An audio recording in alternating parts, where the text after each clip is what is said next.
Takes less than a minute for you to, set up your new SharePoint site for your contracts. Once you're here, you can start, uploading all of your contracts. So let's say you have your, your local folder that houses all of your fully executed contracts. So let's start there. Let's start with, storing all of your fully executed contracts and, go ahead and track those contracts. So here you can go ahead and create a new document library. So document library is nothing but, a collection of different folders and files. So you can, it could be a folder that houses, several other folders, to put it simply. So you just go ahead and create a document library. So you created a site, and then within the site, you're creating a document library. Now you could go ahead and start with a blank library, put a name here.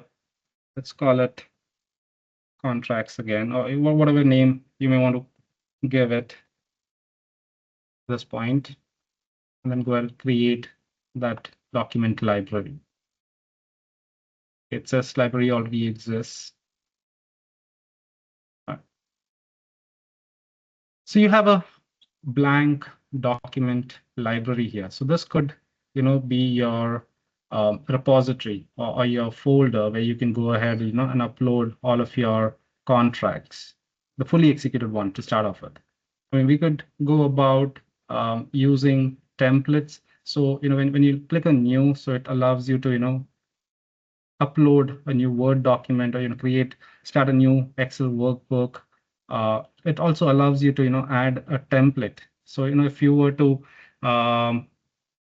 start using the site to create new contracts. So let's say you have a base template that you generally feed off of whenever it comes to, creating a new contract. So you could also upload a template in here, which you can use to, start creating new contracts whenever you're working with a new client or a vendor. I mean, if you really want to go ahead and create contracts of base templates, so this is where you can go ahead and add a template. So you can choose a template. So I'm just gonna upload a template document for a master services licensing agreement.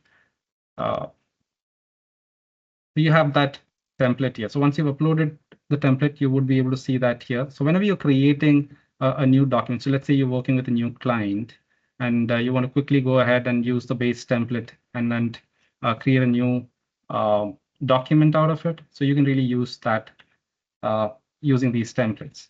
Now let's not get there. I will save this for our upcoming series, but